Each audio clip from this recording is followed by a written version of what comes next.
So let's see some examples. Okay, so here's our the now familiar original joint probability function of unforced errors. Okay, and let's take a slice of it. Okay, what do I mean by take a slice? I mean choose a particular value of y. Y is going to be our conditioning variable this time.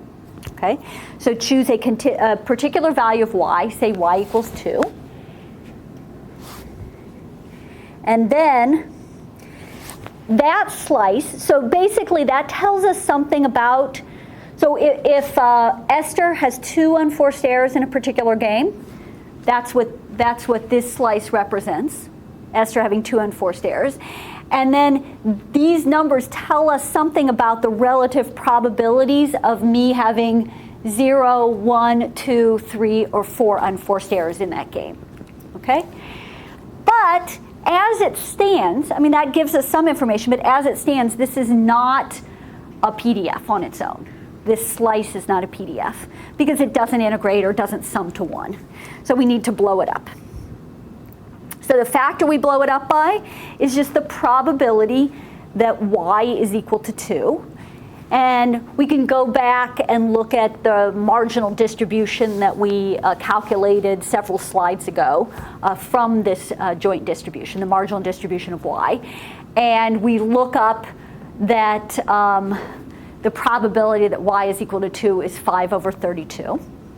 And that's the factor that we use to sort of multiply or divide, actually, all of these probabilities so that they sum to 1. Okay, so here we have it. Once we've divided by that factor, then we get the conditional distribution of x conditional on y equaling 2 is 2/5 for x equals 1 or 2, and 1/5 for x equals 3, and 0 otherwise. Okay, so is that clear? So basically what we've done here, we're conditioning on y equals 2. We care about the distribution of x given that y is equal to. So we take the slice, the relevant slice of the joint PDF, but then that thing on its own is not a marginal PDF because it doesn't sum to 1. So we've got to blow it up so it sums to 1. And that's exactly what we did. Okay. Let's also compute a conditional PDF. So that was sort of a discrete example. Let's do a continuous example now, and we'll return to the earlier example we had this lecture, this one. Okay. So now what we want to do is we want to take a slice of this joint PDF at some particular value, and then that slice is not going to be a true PDF, and so then we've got to figure out what we multiply it by so that it integrates to 1. So let's take the slice x equals 1/2. Okay, so I've sort of drawn it here. Maybe you can kind of picture in your mind what that slice is going to look like. Okay. And so I think I already said this. We're just going to take the slice and then suitably normalize it so it is a valid PDF on its own. Okay?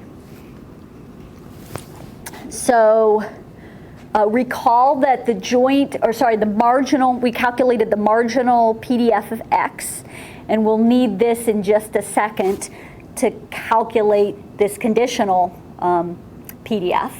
Because remember, the formula for the conditional PDF is the joint PDF over the marginal PDF of the conditioning variable. And so I'm just reminding you here, this is the marginal PDF we computed several minutes ago.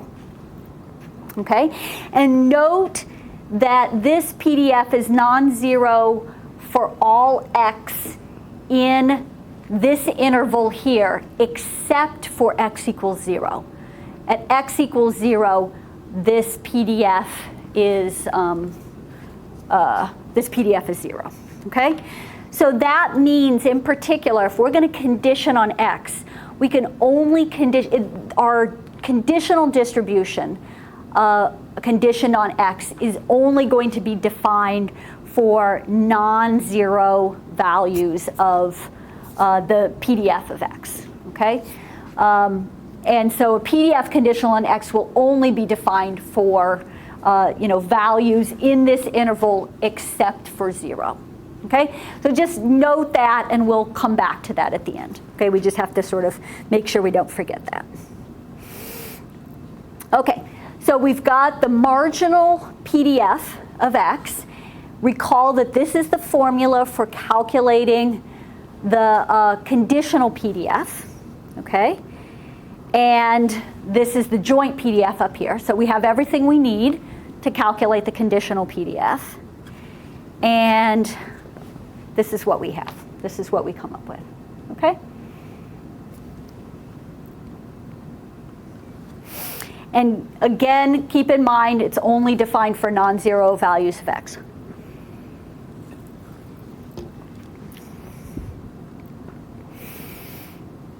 Okay, so now what we can do, so that's fine.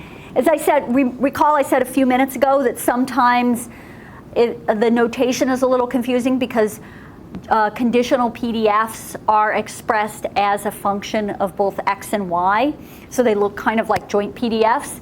Well, that's the case here, right? So this conditional PDF is function of both x and y, little x and little y. But what we can do is we can plug in a particular value of x, as long as it's a value where the probability of x is non-zero. We plug in a particular value of x, and then that gives us a conditional distribution of y that's no longer a function of x. So plug in any legitimate value of x, and let's just say x equals 1/2. That's the little sort of red arrow that I had on the previous slide. And we just plug that into the sort of general form for the conditional distribution on the top, and we get 32/15y for y between 1/4 and 1, okay? And 0 otherwise. So what does this look like graphically? So here's the picture from before. Remember I said what we were going to do is we would take a slice of this joint PDF and then just blow it up so that it was a legitimate PDF. And this is precisely what it looks like when we sort of do the calculation, okay?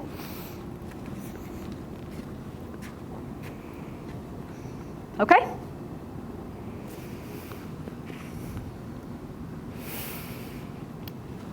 Okay, so not surprisingly, there is a relationship between conditional distributions and independence, right?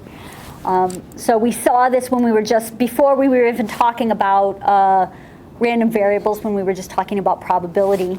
We talked about the relationship between independent events and conditional probabilities, and some very similar relationship exists here. So in particular, the conditional distribution of y is equal to the unconditional distribution of y, so just the marginal distribution of y, if and only if x and y are independent, okay?